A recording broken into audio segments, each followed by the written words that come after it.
Hi, this is Brett with Piano Aha. In the last video we talked about Bach's Prelude in C major, specifically the left hand, and how you can read all of the notes and indeed find where to play them on the piano without much prior knowledge. In this video we want to do something similar but slightly different. We want to look at the same music but now with a different goal, that of making it make sense to us so that we can look at this piece from beginning to end and memorize it rather easily. And the way that we'll do it is I'll call closing one eye. So I'm not going to look at this too exactly, and by not looking too exactly, we'll see a whole lot of patterns that are almost there, and that will allow us to memorize the entire left hand in a couple of minutes. So let me show you what I mean.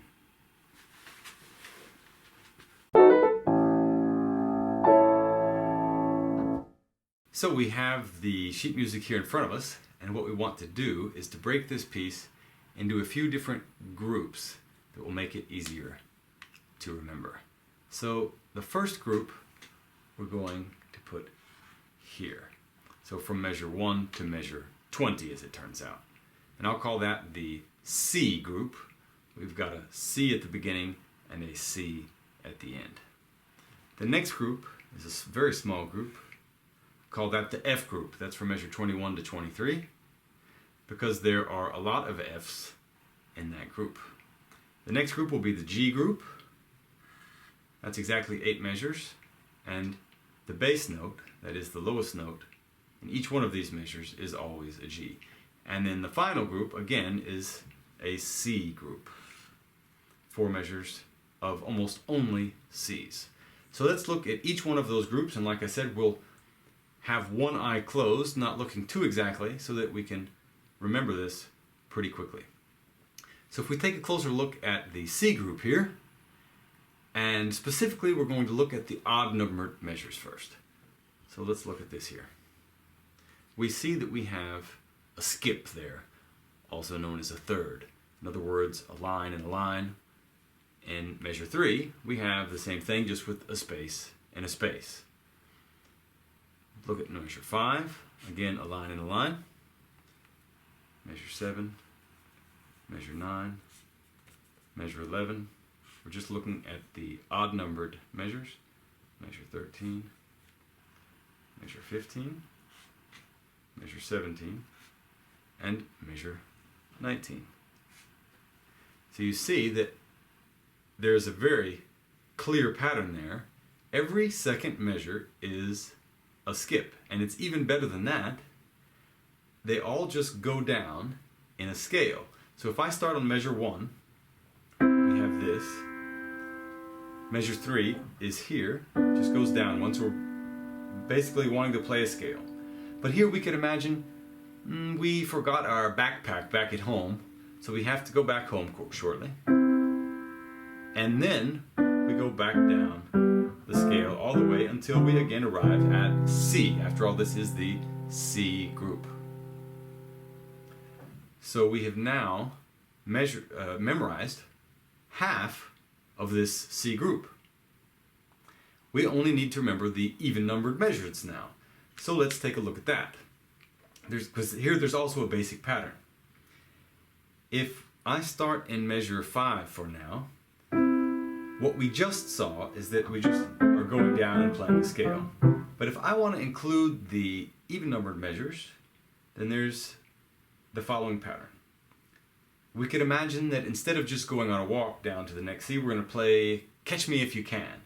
So the upper note is trying to catch the lower note. So it goes down, coming closer, and then the lower note runs back away. And the upper note comes closer again, and the lower note runs away. And again, the upper note gets closer, and the lower note runs away, all the way until we arrive back at C. And then the group ends like this. So you just go up a skip at the end. So that's the basic pattern. Now if we look, starting at measure 1, we're starting our walk down to the next C's while playing Catch Me If You Can. The upper note goes down, the lower note runs away, And then at this point we remember, oh wait, we forgot our backpacks, we need to go back home. So we get them. And then we start the whole thing over again.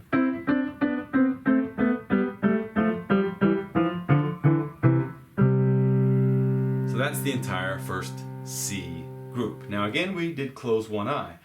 For example, we didn't think about this flat here or this flat here, and here there was also an exception. There are a couple of exceptions that we're just not going to think about right now. But as far as that goes, we have measure 1 to 20 memorized, even if there's a couple of squirrely things.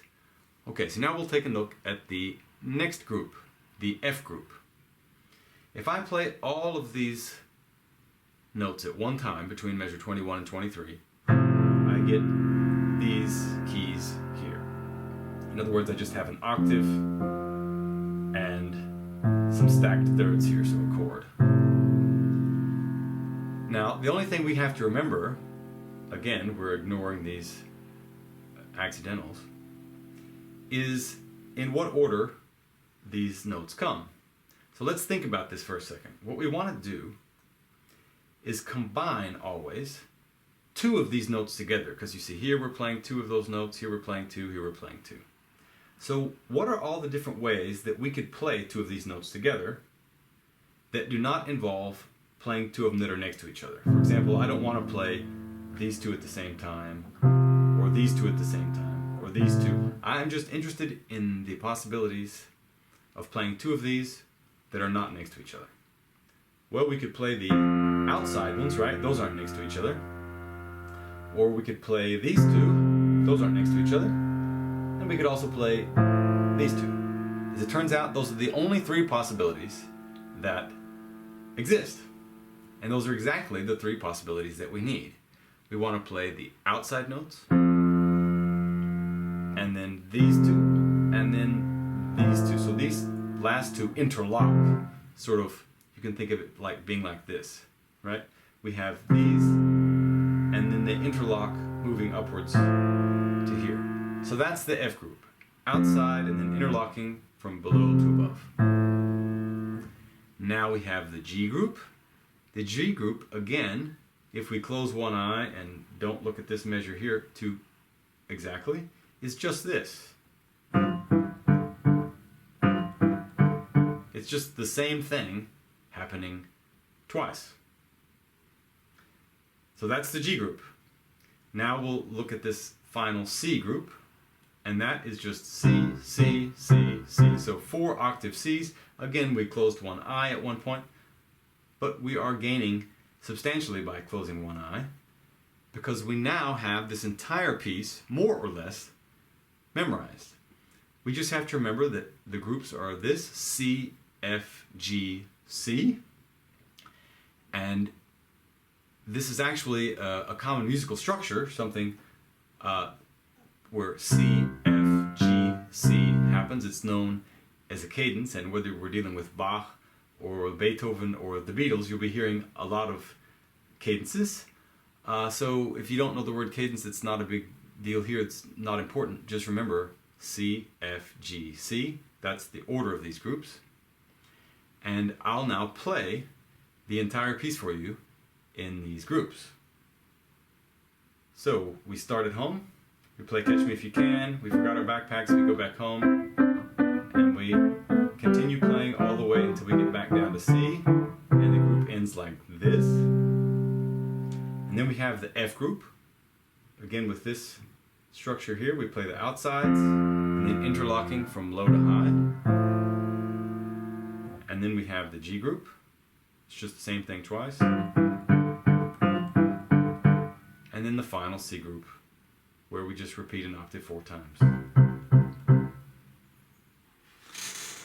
So you see that if you're willing to close one eye, as it were, and not look too exactly at the music, you can memorize most of this piece in a matter of minutes. And as it turns out, this piece has 35 measures, 27 of which we have already memorized exactly. So what can you do with this information? Well, you could either just use this as sort of background info while you're playing from the music And you'll be able to see the couple of measures that we haven't learned exactly yet, the way that they're written in the music. You'll see that anyway. Or you could watch the next video where we actually do explain the exceptions that we haven't treated yet. So either way, thanks for watching this video, and happy ahas.